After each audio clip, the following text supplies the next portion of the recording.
20 mm થી લઈને 2 mm 3-4 mm સુધીની પથરી છે જે દવાથી નીકળી છે, કોઈ પણ ટાઈપનું ઓપરેશન કર્યું નથી. પથરી કિડનીમાં થતી હોય છે જેને રિનલ સ્ટોન કહેવાય, નળીમાં થાય તેને યુરેટેરિક સ્ટોન કહેવાય. 100 દર્દીઓ જે પથરીના હોય એમાંથી 70 થી 80% દર્દીઓમાં પથરી રિપીટ થવાના ચાન્સીસ હોય છે. પંચમહાલ જિલ્લામાં હાલોલથી કાલોલ તરફ જતા રસ્તામાં મધવાસ ચોકડી પાસે જય નારાયણ હોસ્પિટલ આવેલી છે, જ્યાં ડોક્ટર સુનિલ પરમાર કિડનીના પથરીની સારવારના સ્પેશિયાલિસ્ટ છે. એમનો રેકોર્ડ છે કે માત્ર દવા આપીને 2 mm થી લઈને 20 mm સુધીની કિડનીની પથરી કોઈ પણ ઓપરેશન કર્યા વિના દૂર કરી છે. એટલે એકવાર ફિઝિકલી તમે કન્સલ્ટેશન કરાવો. જે બી પથરીના દર્દી છે એમના માટે આ બહુ ખાસ અને બહુ ઉપયોગી વિડીયો છે. સો હેલો, નમસ્તે, સત શ્રી અકાલ, કેમ છો અને welcome back to my channel. ફરીથી સ્વાગત છે મોસ્ટ યુનિક વિડીયોમાં. હાલોલથી તમે કાલોલ જશો ને તો રસ્તામાં મધવાસ ચોકડી આવે છે, પંચમહાલ જિલ્લો. તે મધવાસ ચોકડી પર જ તમને દેખાઈ જશે જય નારાયણ હોસ્પિટલ. હવે આ જગ્યાએ ડૉક્ટર સુનિલ પરમાર છેલ્લા 9 વર્ષથી પ્રેક્ટિસ કરે છે. અહીંયા તમે ઓનલાઈન કન્સલ્ટેશન નહીં કરી શકો. ઓનલાઈન તમારે એકવાર ડૉક્ટરને કન્સલ્ટ કરાવવું જ પડશે. આ તમને વિડીયો કોલ થ્રુ ને એવું થ્રુ સર્વિસ તમને અત્યારે નહીં મળે. એકવાર તમે ઓફલાઈન કન્સલ્ટ કરાવશો પછી તમને મળશે. એમની જે દવા હોય છે એ દવા એકદમ નજીવા ખર્ચમાં હોય છે. 2 mm થી લઈને 20 mm સુધીની જે પથરી છે ને એ પથરી દવા માટે ડૉક્ટર સુનિલ પરમાર આ જગ્યાએ ટ્રીટમેન્ટ કરે છે. આ વિડીયો ગુજરાતમાં ખાસ બધા જ લોકોને પહોંચાડજો, બહુ મદદરૂપ થશે. તો આ વિડીયોમાં ડૉક્ટર સુનિલ પરમાર પાસેથી આપણે ઇન્ફોર્મેશન લઈશું કે પથરી શું છે, કેટલા પ્રકારની પથરી હોય છે, એકવાર પથરી નીકળ્યા પછી શું બીજી વાર પથરી થઈ શકે છે, પથરી થવાના મુખ્ય કારણો કયા કયા છે, પથરીનો દુખાવો થાય તેની પહેલા કયા કયા લક્ષણો જોવા મળે, તેમજ પથરી ના થાય એના માટે કઈ ટાઈપનું પાણી પીવું જોઈએ અને કઈ ટાઈપનું ભોજન લેવું જોઈએ. આ બધી જ વાત આપણે વિડીયોમાં ડિસ્કસ કરીશું. જય નારાયણ. જય નારાયણ. હું છેલ્લા 9 વર્ષથી અહીંયા પ્રેક્ટિસ કરું છું અને લગભગ હજારો દર્દીઓમાં જોયેલા છે અને ખૂબ સારા પરિણામ આપેલા છે. અને દર્દી જ્યારે અહીંયા પથરી લઈને આવતો હોય તો ખૂબ ઉત્સાહિત થઉં છું કે સાહેબ આજે પથરી નીકળી ગઈ. અમુક દર્દીઓ એમ કહેતા હોય કે સાહેબ જ્યારે હું વોશરૂમમાં ગયો, સવારે ઉઠ્યો ત્યારે પથરી ટોયલેટમાં જતી રહેતી હોય છે, ત્યારે પથરી નથી પણ મળતી. પણ જ્યારે દર્દી એટલા કંટાળેલા હોય છે એના દુખાવાથી કે અસહ્ય પીડા થતી હોય છે, એમ દર્દી પેટ પકડીને આવે અને એનો દુખાવો એટલો બધો અસહ્ય હોય કે એને ધોરા દિવસે તારા બતાવી દે, એમ કે એને અસહ્ય પેન હોય છે. એટલે જનરલી અમને અંદાજો લગાવી દઈએ કે આ પથરીનું દર્દી હોય છે, તમે ઇન્ટોલરેબલ પેન. બરાબર છે. તમારા જે પ્રેક્ટિસ દરમિયાન કેટલા mmની પથરી વગર ઓપરેશને તમે કાઢી છે? છેલ્લે હમણાં જે દર્દીને પથરી નીકળી હતી 20 mm સુધીનો સ્ટોન છે. 20 mm સુધી? હા, આ 20 mm જેવું છે. આ થોડીક તૂટી ગઈ હતી. આ 20 mm સુધીની સ્ટોન છે. ઓહો, ઓકે. 20 mm થી લઈ એટલે એવું સમજો 2 mm થી લઈને 20 mm સુધીના સ્ટોન આપણી દવાથી અહીંયા આપણી ત્યાં સારવાર કરી તો એમને રિઝલ્ટ મળેલા છે. અને જે રિઝલ્ટ મળેલા છે એ દર્દીઓ આ રીતે પથરી મને નામ, નંબર, મોબાઈલ નંબર, એડ્રેસ એવું લખીને આપી જતા હોય છે. હવે પથરીની વાત કરી તો કેટલા ટાઈપની પથરી આવે છે? 4 પ્રકારની બનતી હોય છે. કેલ્શિયમ ઓક્ઝેલેટની હોય છે, યુરિક એસિડની હોય છે, સિસ્ટીની હોય છે. ટૂંકમાં કેલ્શિયમ ઓક્ઝેલેટ જે પથરી હોય છે એ બહુ વધારે પડતી કોમન જોવા મળે આપણને. એમ 70 થી 80% જેવા દર્દીઓમાં કેલ્શિયમ ઓક્ઝેલેટની પથરી થતી હોય. એમાંય પાછું પુરુષોને ખાસ, બરાબર, પુરુષોને વધારે જોવા મળે, ફિમેલમાં ઓછી જોવા મળતી હોય છે. અને બીજું કે પુરુષોમાં પાછું પેશાબ અને કિડની, પેશાબની જે કોથળી કહેવાય એને યુરિનરી બ્લેડર કહેવાય અને કિડની કહેવાય. અને renal artery, renal vein, renal nerve, આ કિડની અને પેશાબની કોથળીને જે કનેક્ટ કરે એને યુરેટર કહેવાય.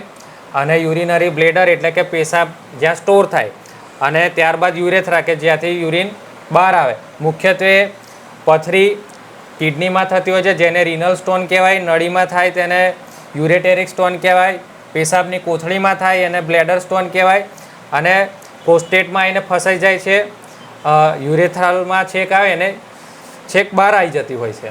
પથરી થવાના મુખ્ય કારણો કયા છે? મુખ્યત્વે ખૂબ ઓછું પાણી પીવો છો, પથરી થવાની વારસાગત તાસીર, તમે શું ખાઓ છો, પીવો છો, ખોરાકમાં તમે શું લો છો, જેમ કે કેલ્શિયમ ઓક્ઝેલેટ ધરાવતા ફળો કે શાકભાજી જે તમે લો તો એનાથી પથરી બનતી હોય છે.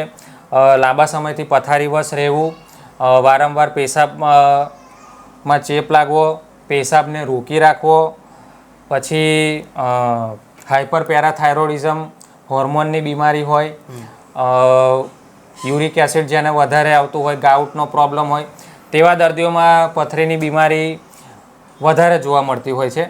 બરાબર. અમુક જીનેટિકલી પણ વારસાગત પણ મેં તો અમુક દર્દીઓમાં જોયું છે કે જે એના દાદાને પણ પથરી હોય, એના છોકરાને પણ પથરી હોય અને એના છોકરાને પણ પથરી મેં જોયેલી છે. વારસાગત તાસીર હોય. બરાબર છે. આ પણ જોયેલું છે. એ તાસીર એવું પણ હોઈ શકે ને કે ભાઈ એકને એક લોકેશન પર એ લોકો વર્ષોથી એકને એક બોરનું કાં તો એવું પાણી પીતા હોય એના લીધે બી હોઈ શકે. ના, જીનેટિકલી પણ અમુક કેસીસમાં જોતા હોય છે. બરાબર. પથરીના લક્ષણો કયા કયા હોય છે? પથરીનો દુખાવો જીગરભાઈ પાછળ કમરમાં દુખતું હોય છે. એ દુખાવો પાછળના ભાગથી ચાલુ થઈ આગળ સુધી પેડુના ભાગ સુધી આવતો હોય છે. દર્દી પેટ પકડીને આવતો હોય છે.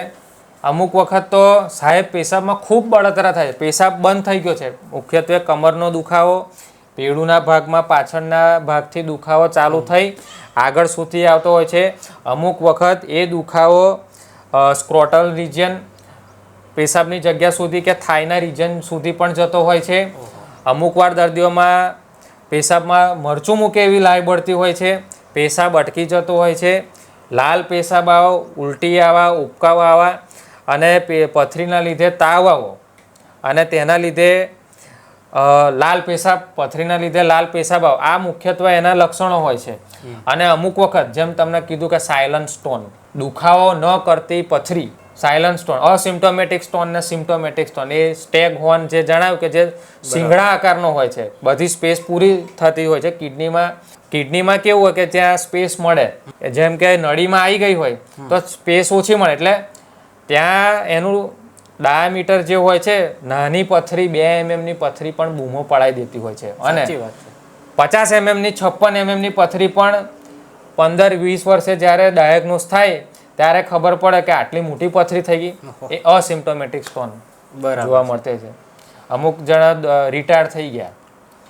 એક દર્દી આવ્યું હતું, રિટાયર થઈ ગયા કાકા, અને કે સાહેબ મને તો અત્યારે 50 વર્ષે ખબર પડી. મેં કીધું આ તમને કમરનો દુખાવો થતો હતો? તો કે હા, પણ અમે એવું વિચાર્યું કે આ તો હવે સ્નાયુનો દુખાવો કે મણકાનો ઘસારો હોય એમ.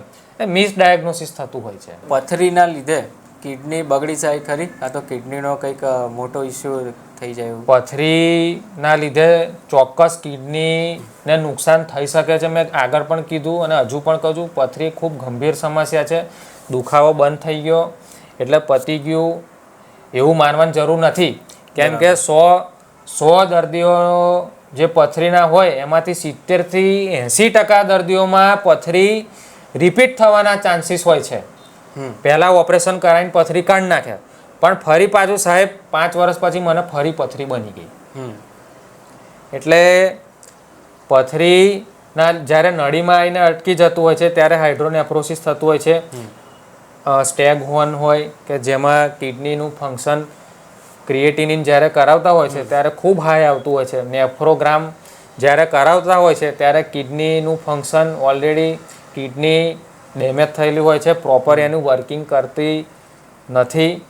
એટલે કિડનીમાંથી જ્યારે નળીમાં કે કોઈક જગ્યાએ પથરી અટકેલી હોય તેના લીધે હાઇડ્રોયુરેટર, હાઇડ્રોનેફ્રોસિસ થતું હોય છે, પસ ફોર્મેશન થતું હોય છે અને કિડનીમાં સોજો આવી જાય, એને આપણે હાઇડ્રોનેફ્રોસિસ કહેતા હોય છે. તેના લીધે કિડની કામ કરતી નબળી પડે છે અને અમુક સમય પછી કિડની ડેમેજ પણ થતી હોય છે. એટલે તમારા નજીકના ડૉક્ટરમાં તમારે અવશ્ય બતાવવું જોઈએ. આ ખાસ મારી સલાહ છે. પથરીની સારવાર કેવી રીતે કરી શકાય? પથરીની સારવાર મુખ્યત્વે દવા દ્વારા કરી શકો છો, સર્જિકલ દ્વારા કરી શકો છો. દવા દ્વારા પણ અમુક નાની પથરી હોય કે જે દવા દ્વારા નીકળી જતી હોય છે. પણ મેજર સ્ટોન, વધારે પડતી મેજર સ્ટોન હોય અને કે જેમાં ફરજિયાત સર્જરી જ કરવી પડતી હોય છે, તેવામાં લેસર દ્વારા કરી શકો છો. દૂરબીનવાળું ઓપરેશન કે જેને PCNL કહેવાય છે, અથવા ઓપન સર્જરી. નળીમાં હોય તો નીચેથી આપણે સ્કોપથી અને સ્ટેન્ડ બેસાડીને ત્યારબાદ જનરલી કરતા હોય છે. ટૂંકમાં લેસર દ્વારા, સર્જરી પ્રોસેસ દ્વારા, દવા દ્વારા થતું હોય છે. બરાબર. એટલે આટલી રીત છે. હા, બસ આ મુખ્યત્વે નાની પથરી હોય બધી તો દવા દ્વારા નીકળી જતી હોય છે. વધારે પડતી મેજર સ્ટોન છે કે જેની સાઇઝ ખૂબ મોટી છે, આપણી જોડે કોઈ ઓપ્શન જ નથી, તો તેવામાં સર્જિકલ પ્રોસેસ કરવી જરૂરી હોય છે. પથરીની બીમારી થઈ હોય અને પથરીની બીમારી બીજી વાર ના થાય એના માટે શું ખાવું ને શું ના ખાવું? ફરી તમે જોરદાર પ્રશ્ન પૂછો છે. વારંવાર પથરીની બીમારીથી લોકો કંટાળી જાય છે, દવા તો લઈ ગયા પણ સાહેબ શું ખાવું જોઈએ, શું ન પીવું જોઈએ તમારે, એમ એ મને પૂછતા હોય છે. એટલે હું એમને સલાહ આપું છું કે ગાજર છે, કારેલા છે, તમારે અવશ્ય લેવા જોઈએ. એમાં પૂરતા પ્રમાણમાં જે ખનિજ તત્વો આવેલા છે એ પથરી તોડવામાં ચોક્કસ મદદરૂપ થાય છે. પછી ફ્રૂટમાં કેળા છે કે જે એમાં વિટામિન B6 આવેલું હોય છે કે જે પથરી તોડવામાં મદદ કરતું હોય છે. પછી પાઇનેપલ છે કે જેમાં એન્ઝાઇમ્સ આવેલા છે જે પથરીના જે વિઘટિત કરતા હોય છે. અનાજમાં મેં કીધું કે બર્લી વોટર્સ, જવનું પાણી અને ઓટ્સ એ પણ પથરી તોડવામાં મદદ કરતા છે. બદામમાં પણ ખાવી જોઈએ કે જે પથરી તોડવામાં ચોક્કસ મદદ કરતી હોય. હા, શું ન ખાવું જોઈએ? શું ન ખાવું જોઈએ જેમાં છે ટમાટર છે, તાંદરજાની ભાજી છે, મૂળા છે કે જે બધી વનસ્પતિ જમીન જે શાકભાજી છે જે જમીનને અડીને થતી હોય કે જે ડાયરેક્ટ કેલ્શિયમ ને જે બધા જે ક્ષાર છે જે માટીમાં જે બધા ક્ષાર એ ડાયરેક્ટ એબ્ઝોર્બ કરી લેતા હોય છે. એટલે મૂળા છે, તાંદરજાની ભાજી છે, ટમાટર છે, એમાં ઓક્ઝેલેટ તત્વો વધારે આવેલા હોય છે અને જે તેના લીધે કેલ્શિયમ ઓક્ઝેલેટની પથરી બનતી હોય છે. પછી ફ્રૂટમાં ચીકુ છે, સીતાફળ છે, બિયાવાળા ફ્રૂટ્સ કે જે તમારે ન લેવા જોઈએ. ફૂલગોબી છે, રીંગણ છે, અમુક વાર દાદી કોઈ સાહેબ ભીંડા, એટલે બિયાવાળું હોય એ તમે જનરલી દૂર રાખો, ના ખાવું જોઈએ, ઓછું કરવું જોઈએ.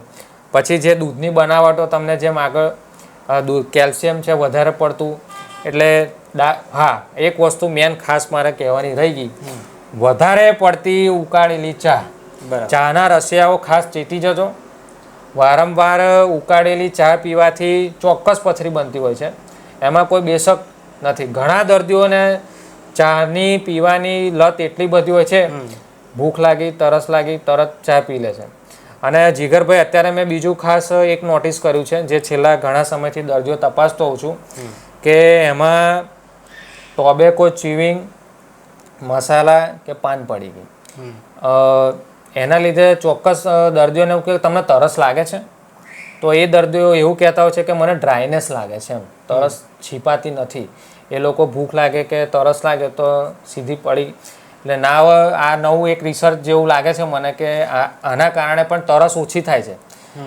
દર્દીઓ એમ કહે છે કે સાહેબ પાન પડીકી મસાલા ખાધા પછી થોડા સમય સુધી અમને તરસ કે એવું ફીલ નથી થતું.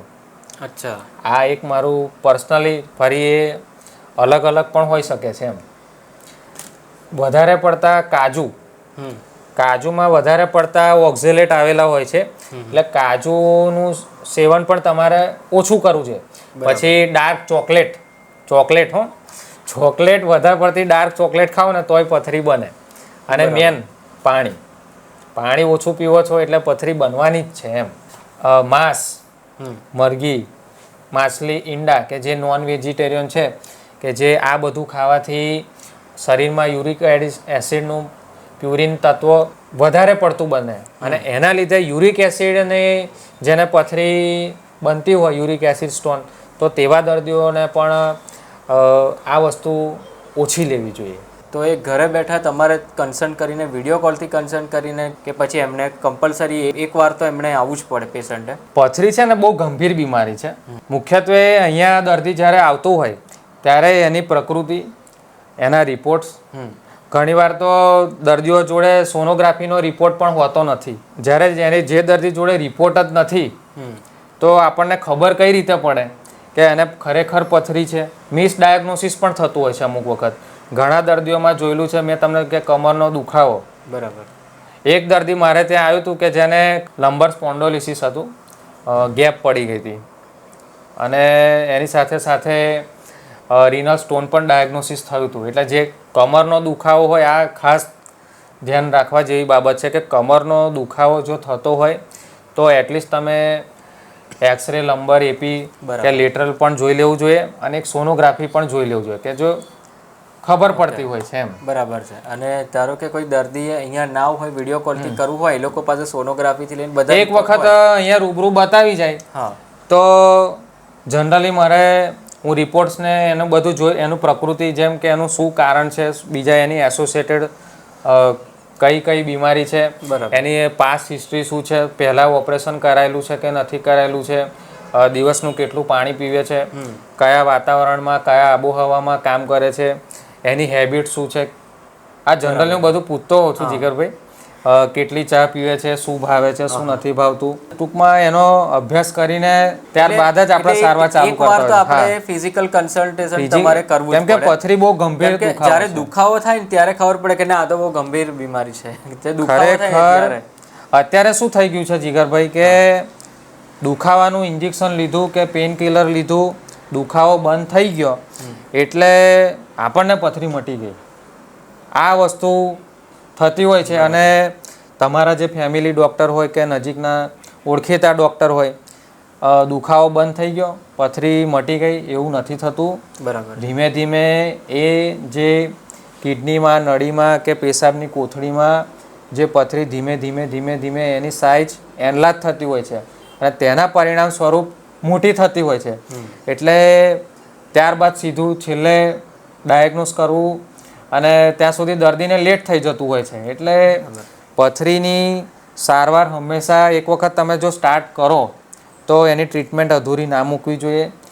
હું તો કહું છું પથરી નીકળી ગયા પછી પણ સ્ટોન એનાલિસિસ કરવું જોઈએ. સ્ટોન એનાલિસિસ એટલે પથરી કયા પ્રકારની છે, કયા ક્ષારની બનેલી છે, આ બધું હંમેશા ચેક કરાવવું જોઈએ. આ કામની ઇન્ફોર્મેશન વાળો વિડીયો જોયા પછી કિડનીના પથરીની ગંભીર બીમારી કે જે એકવાર થયા પછી વારંવાર પણ થઈ શકે છે અને અસહ્ય દુખાવો પણ થાય છે, તેની ટ્રીટમેન્ટ માટે એકવાર આ જગ્યાએ ફિઝિકલી આવીને સારવાર લેવી જોઈએ. બહુ જ નજીવા ખર્ચે દવા આપીને સારવાર થઈ શકે છે. બાકી બીજી કોઈ ઇન્ફોર્મેશન તમને જોઈએ તો સ્ક્રીનની ઉપર નંબર રિફ્લેક્ટ થાય જ છે. ફીલ ફ્રી ટુ કોન્ટેક્ટ હિમ.